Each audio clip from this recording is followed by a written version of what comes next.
Fusilamientos, sí, hemos fusilado, fusilamos y seguiremos fusilando mientras sea necesario.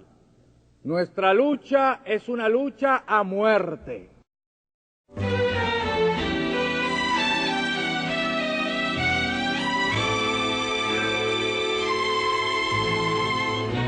Argentina, y fue atendido, y de nuevo lo vuelvo a decir Ernesto Guevara en su diario, ¿no?, que él recibió una cortesía grandísima de la embajada, porque recibía lo que él más quería, que eran periódicos de la Argentina que venían con regularidad a la embajada, y el bife, que es la carne que servían allí.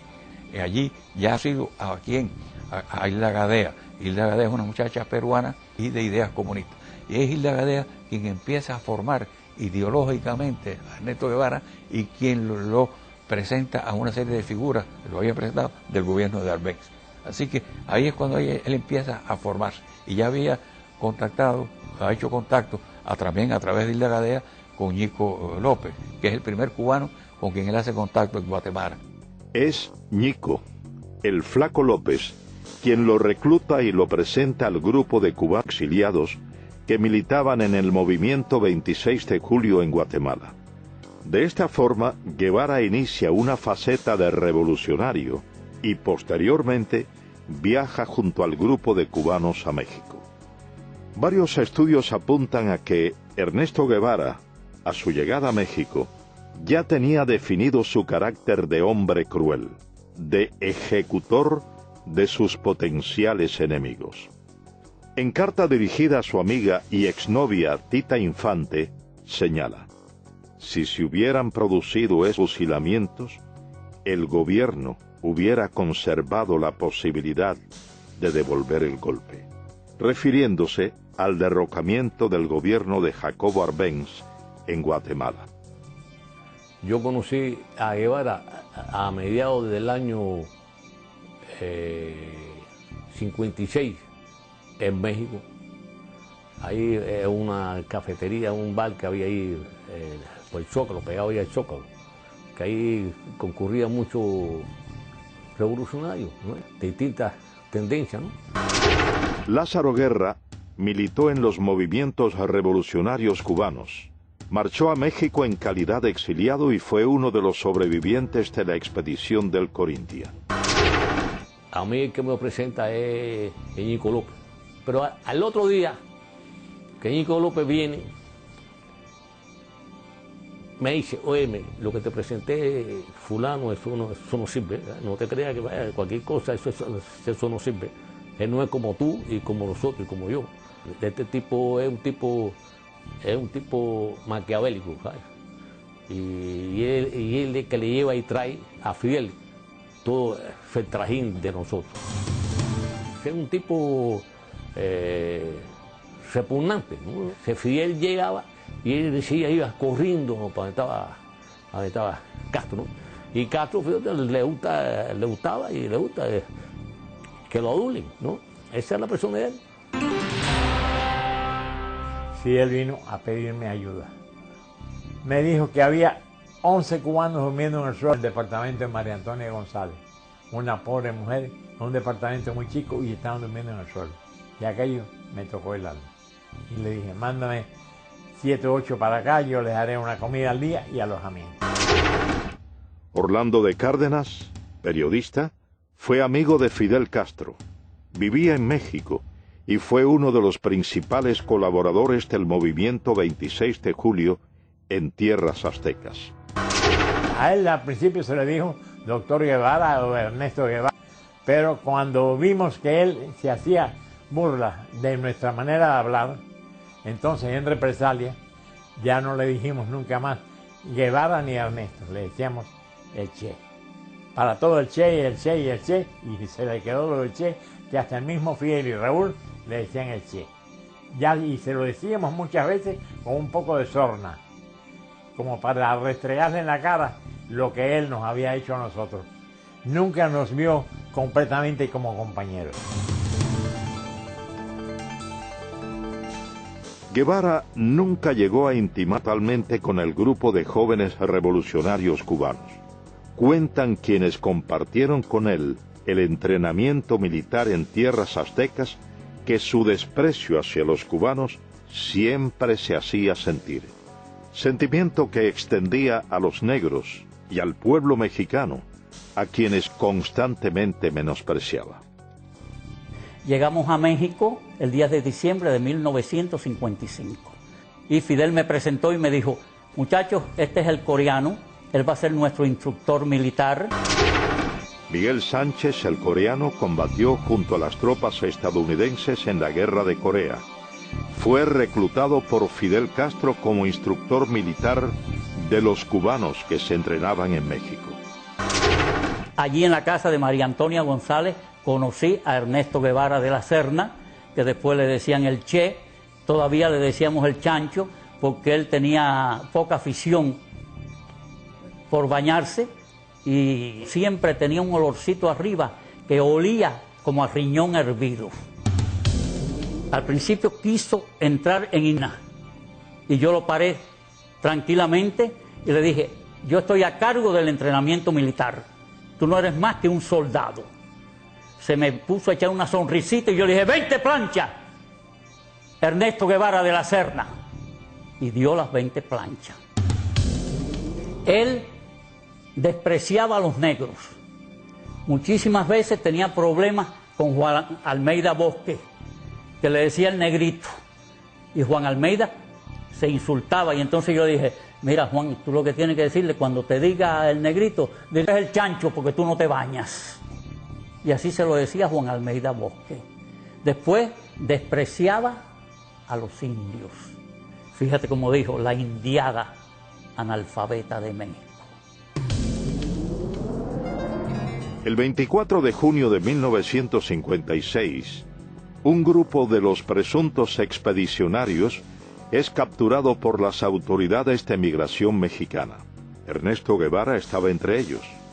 Varios estudios acusan a Guevara de haber sido informante o delator al colaborar con las autoridades por temor a una posible deportación a la Argentina, su tierra natal, a principios de julio de ese año.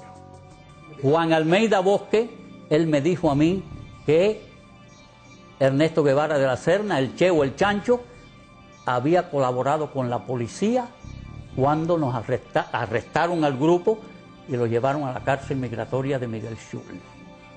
Y él se había puesto en contacto con las autoridades de México para entregar todas las armas del rancho de Santa Rosa de Chalco.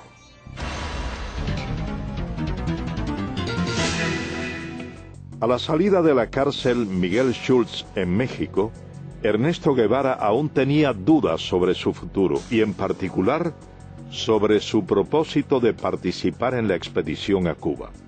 En carta dirigida a su madre le manifestó su intención de cambiar los planes y viajar a Europa y a la China de Mao. Finalmente, Ernesto Guevara de la Serna llegó a formar parte de la expedición del Granma. Sobrevive el combate de Alegría de Pío y logra posteriormente internarse junto al reducido grupo de sobrevivientes en la Sierra Maestra. Aproximadamente 2 meses más tarde, en carta fechada enero 28 de 1957, a solo 6 días de haber reconocido matar a un hombre por primera vez en el combate de Llanos del Infierno, Guevara le expresa a su entonces esposa, la peruana Dagadea, quien posteriormente la publicara en su libro Ernesto, la memoria del Che Guevara. Querida vieja, estoy en la manigua cubana, vivo y sediento de sangre. Una vez se coge un guajiro que no estaba, que según los datos, según todo coincidía que él era chivato del ejército, ¿no? Pero no había una seguridad concreta, el tipo nunca confesó. Jaime Costa fue asaltante del cuartel Moncada, expedicionario del yate Granma y comandante del ejército rebelde. Fue enviado por Castro a reagrupar a los miembros del movimiento 26 de julio, exiliados en Centroamérica. Entonces se formó el tribunal y acordamos que no hay una seguridad que él haya sido un delator de una operación. Por lo tanto, no se puede quitarle la vida. Y el Che dice, bueno, si no la quitan ustedes, se la quito yo. Entonces todo el mundo se viene mirando ahí, ¿por qué tú lo vas a matar, chico? Tú ves que tú no eres cubano. Es un cubano. Y no ha confesado que es delator. Y Ramiro dice que no se puede fusilar como presidente de ese tribunal. Y en ese momento, ¿qué más grado tiene ahí? Y entonces él sacó la pistola y lo mató ahí. Y ahí donde el Che tiene la frase esa. La duda no hace más nada. Hay que fusilarte.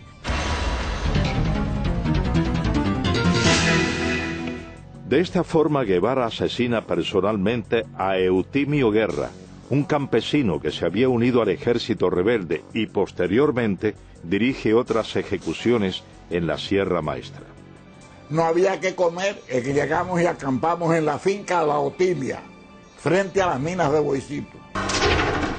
Luciano Medina fue capitán del ejército rebelde, hombre de confianza y correo de Fidel Castro. Participó en la invasión de Oriente a Occidente bajo las órdenes del comandante Camilo Cienfuegos. Llevábamos 3 días sin comer y el Che Guevara nos mandó que había que buscar un puerco. Y yo fui a casa de Caso Sotolongo, que tenía una finquita allí cerquita de la mina, y compré un puerco que me costó 70 pesos. Entonces ya estábamos comiendo allí, toda la tropa estaba comiendo, y entonces llegó un señor y le dijo al Che Guevara, bueno, es que tenemos un chivato, que hay que ver cómo se saca ese hombre de aquí, que se llama Juan Pérez, dueño de la finca Rancho Claro, que es un cosechero de café.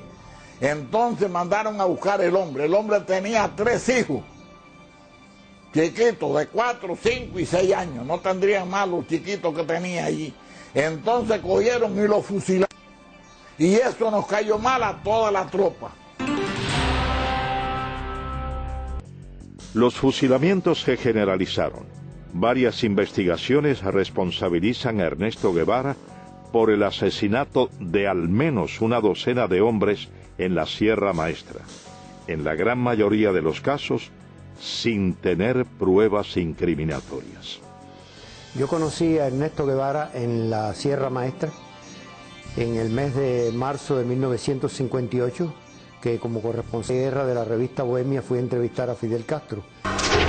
Agustín Hayes fue periodista de la revista Bohemia. Pasó aproximadamente 2 meses en la Sierra Maestra y como corresponsal de guerra entrevistó a Ernesto Guevara en su campamento. Cuando yo entrevisté a Ernesto Guevara en la Sierra Maestra en marzo del año 1958, entre las cosas que yo observé de él, que tenía una personalidad despótica, dura, cruel. Por ejemplo, le pregunto por su primera esposa, por Gadea, y entonces me dice, bueno, no sé de ella ni me interesa. Entonces le pregunto, bueno, ¿usted es médico? Y entonces, sí, pero a mí no me gusta la medicina. ¿Y qué es lo que le gusta a usted? La economía. Después, con el tiempo, estudiando la personalidad de él, es cuando uno confirma que él tenía esa característica de crueldad y de odiar. Por ejemplo, él escribió cosas como esta: odio a la civilización. América será el teatro de mis aventuras.